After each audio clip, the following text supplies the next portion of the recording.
보통은 텔레비전에 내가 나오면 정말 좋겠네죠.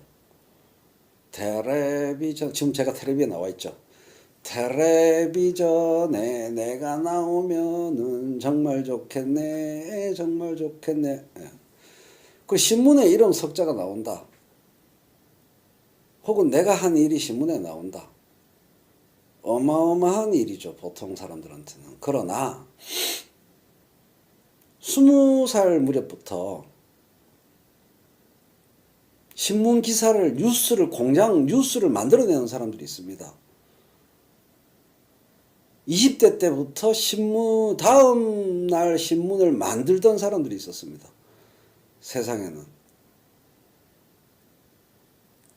신문에 실릴 만한 뉴스를 직접 만드는 사람들이 있어요, 세상에는.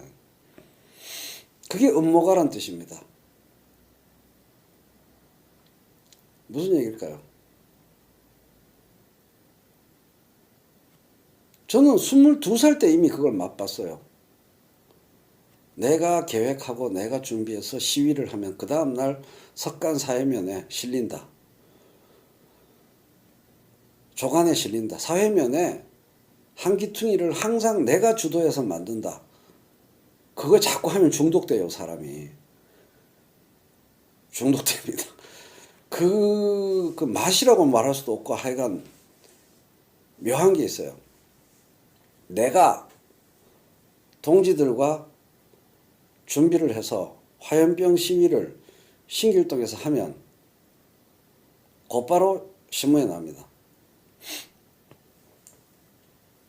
그게 한 번, 두 번 반복되면은 세상을 내가 바꿀 수 있다고 생각하게 됩니다. 점점점 잠재의식에서. 그렇지 않겠어요? 그렇지 않겠어요? 근데 저도 그런데 저 같은 사람이 한둘이겠어요? 꼭 그거 관종 아니죠, 그건. 그건 이제 그걸 한번 신문에 실릴 뉴스를 소용주의죠, 소용주의. 근데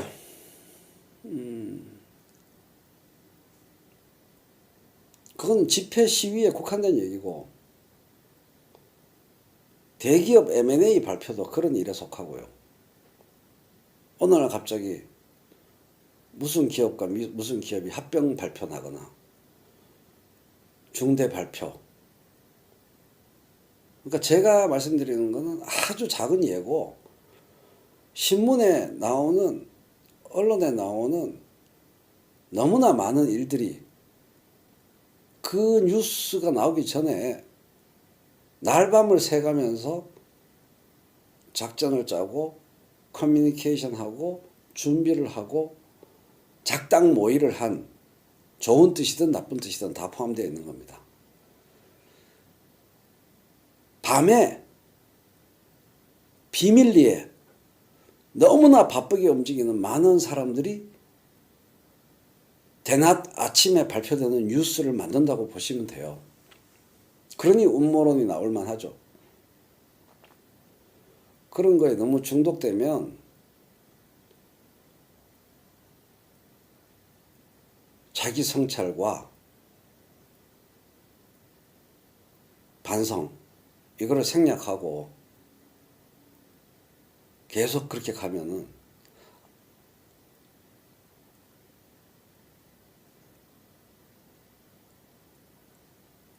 큰 사고를 치게 되는 겁니다. 좋은 일도 많아요. 혁명이란 게 그런 거고요. 봉기가 그런 일이고요. 금융실명제 발표가 그런 일이고요. 하나회 해체가 그런 일입니다. 좋은 일도 많아요. 그런 일이. 무조건 나쁜 일만은 아닙니다. 그죠? 전격적인 금융실명제 발표를 하기 위해서 밤에 비밀리에 조용히 움직이는 사람들이 얼마나 많았는데요. 좋은 일도 있고 나쁜 일도 있다는 겁니다.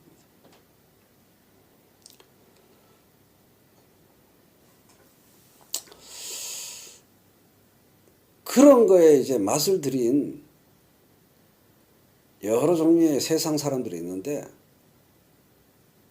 어준이는 그 일주일 동안 미치도록 바쁘게 움직였다는 얘기입니다. 그 어떤 주일보다 김어준이가 바쁘게 움직였다는 얘기입니다. 우리 시민들은 안 움직이고 있었고,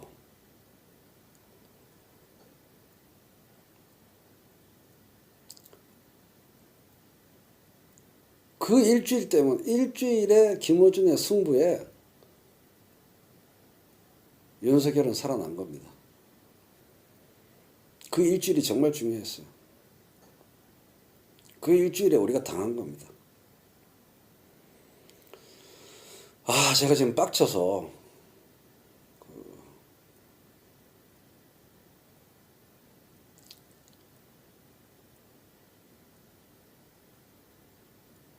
지금 제가 막 말을 떠듬떠듬 하는 이유가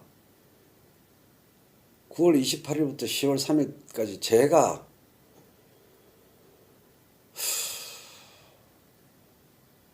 제가 또 얼마나 바빴는지 잘 모르실 거예요. 어진이만큼 저도 바빴습니다.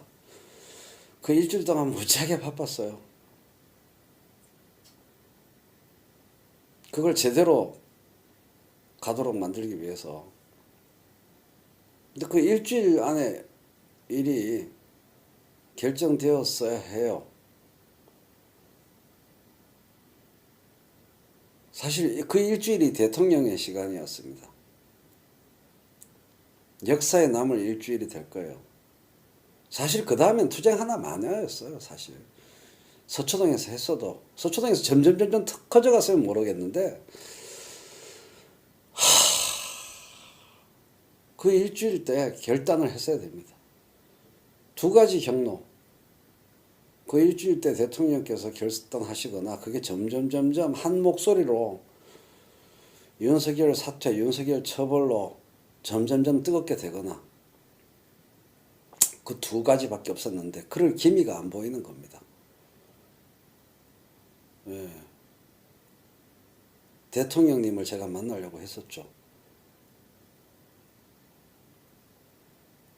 그러다가 어찌어찌 해서 한 주일 더 갔어요. 10월 3일에 왜 그 일주일이 중요하냐. 현실적으로 얘기하면 10월 3일에 광화문에 모인 순간 대통령은 결정할 수 없었어요. 10월 3일에 저의 절망, 개천절에 어마어마한, 그 일주일이 제일 중요했다고 하는 게, 개천절에 어마어마한 촛불이 생기면서 더 이상 촛불이 역사적 의미를 가질 수 없게 됐어요. 그날 촛불이 꺼진 겁니다. 10월 3일에. 왜 촛불이 횃불보다, 봉기의 총성보다 더 큰 힘을 가지었죠?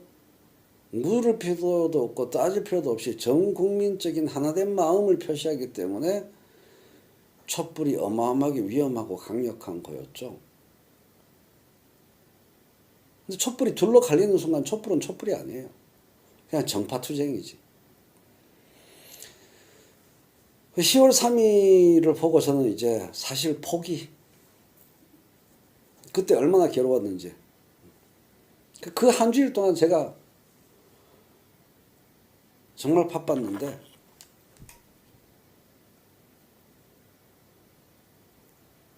청와대 들어가는 사람은 따로 있다는 거.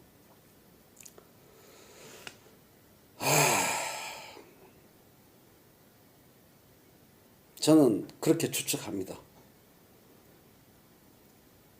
내가 그 생각을 했는데 그들이 그 생각을 과연 안 했을까? 이런 생각을 추측을 해요. 내가 그 정도 생각할 상태였는데. 정말 어준이하고 저는 8월 27일부터 저하고 정반대 대척점에 서서 사태의 심각성을 대한민국에서 가장 심각하게 생각한 두 사람일 겁니다. 2019년 8월부터 이 사태의 심각성. 재작년 가을에 가장 단호한 두 사람, 일반 시민과 완전히 다르게 너무너무 단호한 두 사람, 정반대 입장으로 나는 윤석열 총장을 신뢰한다라고 하는 김어준과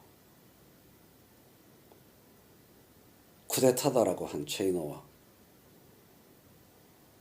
그러면 둘 다 바쁘게 움직였을 것이고 둘 다 경각심을 가졌을 것이고, 내가 생각하는 건 그쪽도 생각하고 그쪽이 생각하는 건 나도 생각한다.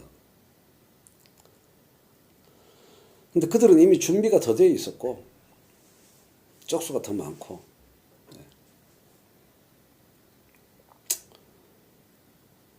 그래서 헌정질서 수호는 그때 물 건너간 거죠.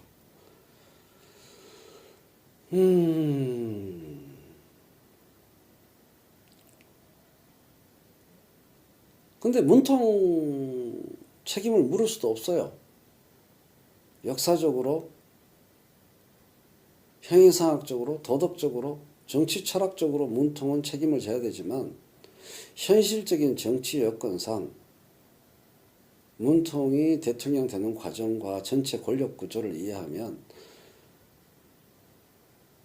박정희가 탱크 몰고 한강다리 건너는 만큼의 목숨을 건 결심을 하셨어야 되는 상황이었기 때문에 9월 28일부터 10월 3일 사이에 하실 수 없었다고 봐야죠. 이게 원래 되려면은 초장에 쿠데타 진압이 되려면 9월 28일에 윤석열 처벌로 모든 사람들의 말이 모아져서 어마어마하게 그날 타올랐어야 됩니다. 그렇게 하지는 못했잖아요. 그래서 비현실적인 얘기였을 수 있어요. 저는 그거 인정해요. 내가 대통령이 아닌 바에야 이론적으로 이상적인 얘기지, 죄를 분명히 말하는 것이지 현실적으로 과연 윤석열 처벌이 가능했느냐. 모든 인적 구조와 권력 구조를 생각해 봤을 때 현실성이 떨어지는 얘기였죠. 그건 맞아요. 그거 인정합니다. 근데 옳은 건 옳은 거고 그런 건 그런 거라서 제가 말하는 거죠. 그래서 어찌 보면 저는 김어준과 싸우는 게 아닌 것 같아요. 갑자기 울컥하는데 저는 김어준과 싸우는 게 아무래도 아닌 것 같습니다. 그냥 시대와 싸우고 있다.